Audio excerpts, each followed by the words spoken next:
Welcome to another video by Pharos Technology. Today we're going to add to our knowledge of blockchain by exploring the idea of tokenization. Now, we said in the 5 key elements that businesses need to deploy in order to get full benefit from blockchain, that distribution, encryption, immutability, and then tokenization and decentralization were the last 2. Now, the challenge with tokenization and decentralization is a lot of times these are left out in incomplete blockchain deployments simply because they're not needed if the blockchain is centralized. You really don't need tokens in order to identify who's doing work or incentivize other people to maintain the blockchain. So tokenization a lot of times gets left out, but tokenization is critical. And so what I want to talk about today is why it's critical and what tokenization really is. If we look at a book called Blockchain for Business, I found it seemed to explain tokenization really well. It says tokenization is the process of converting the assets and rights or claims to an asset into a digital representation or token in a blockchain network. Okay, that sounds rather simple. To be truthful, we've dealt with tokens for a long time. So let's talk about 4 different types of tokens that you'll readily recognize, and then start breaking them down into how they would work in a blockchain. The first is fiat tokens. We've had fiat tokens since the beginning of the country in the US, and for much, much longer, clear down to Roman times, we find coins and we find dollar bills and paper currency, cash, and coins that have represented fiat currencies for a very, very long time. We exchange these pieces of paper and coins to barter for goods and services. And really what they are is the paper represents real value. Value that you've worked in a business and they've given you a paycheck or some other type of value that you've acquired. So we're very familiar with the physical form of cash. Well, physical forms of cash are hard to deal with in a digital type of environment. So what has been invented then is process tokens. Now, process tokens generally tend to extend the reach of fiat currencies to be used in digital environments.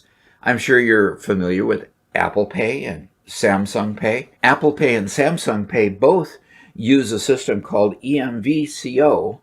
They're tokens specifically meant to send information back and forth between the user, the provider of the service and or wherever you're purchasing from, and the bank to share the details of the transaction. So you get a credit given to the person that you're buying it from. In other words, cash goes to them, and then cash gets debited from your bank account. And this is all done through these EMVCO tokens that have been adopted and standardized over a period of time. So those are process tokens. The next is complementary tokens, and you're pretty familiar with those. They're best known as airline miles or loyalty points for hotels, or they could be like Starbucks stars or Amazon coins or Uber Cash. They incentivize the user to continue using that particular service. You build up coins at Amazon and you buy other things with the coins and you get discounts. Or Starbucks, the same thing. These allow customer loyalty to be part of the equation. They incentivize the user to continue to come back and buy more and more services from that particular company. And that is the essential use of tokens that we'll get to in a blockchain as well. So let's explore that 4th type of token. That 4th type of token came out as cryptocurrencies.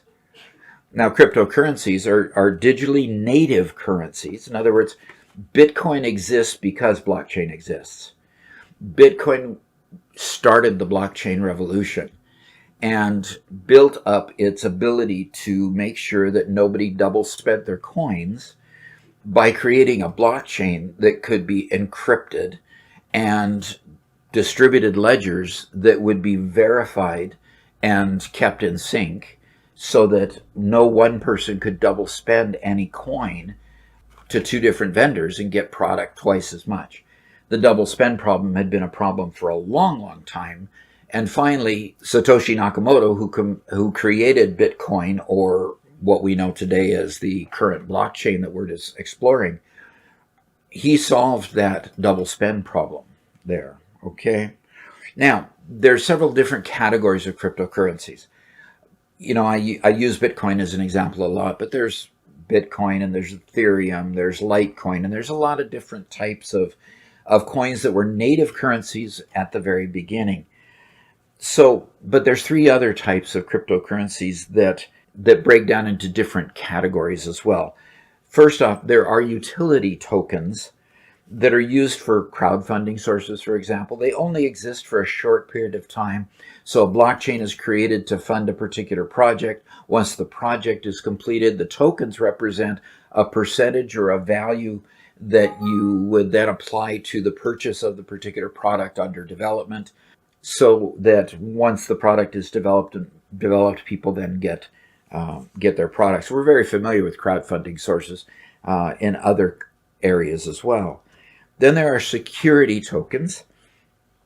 They're given to holders as a share in the issuing entity. Now, we're not talking security in the way of securing something through encryption or securing an entity like security in a blockchain that we're trying to make sure the data stays safe.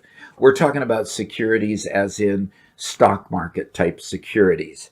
So security tokens are issued as a percent of an entity, a lot like a share of stock would be in a corporation. So there are security tokens where they represent ownership in a business entity. And then there are a thing called stable coins. And stable coins simply exist so that you can exchange digital currencies such as the US dollar in a blockchain environment, but the coin itself is pegged to the value of the dollar. So as the dollar fluctuates, the coin stays $1 for $1, one coin for $1 in the particular in that particular blockchain. So we're very familiar with tokens, and now you've seen the four different kinds of tokens there are, from native currencies to stable coins to security tokens and utility tokens within the blockchain world and cryptocurrency world. But now, how do we use tokens in the world of blockchain for business? Now, when a business has created a blockchain that is totally decentralized, so let's say that IBM decides to create a blockchain that strictly is for public benefit. So they create this blockchain, they promote it, and they have people join that particular business. They have one in the food sector that is built to do just that. They didn't build it for one company, so it's not centralized. If anything, it's the functions of it are centralized in IBM to begin with, and hopefully will then be decentralized as time moves forward. But the critical piece here is that when it uses tokens, the tokens are an incentive for people to participate in the process, to put their data in and to have the data be represented within the blockchain. So in this particular way, they're trying to create a place where you know the source of all food products. And if you buy from that particular blockchain, you're then able to know where the food came from, for example. So as blockchains are increasingly decentralized and carry tokens to incentivize and to work with the different users within the blockchain, you'll notice that tokenization becomes a critical piece within that blockchain. And what you will want to do is like Bitcoin, for example, the people that do the work for Bitcoin, compute and keep the distributed ledgers for Bitcoin, are called miners. And they're called miners because they are able then to share in the payouts that are given after each block is assembled and encrypted and finalized. And by sharing in those profits, they are sharing in those tokens that allow them to be paid.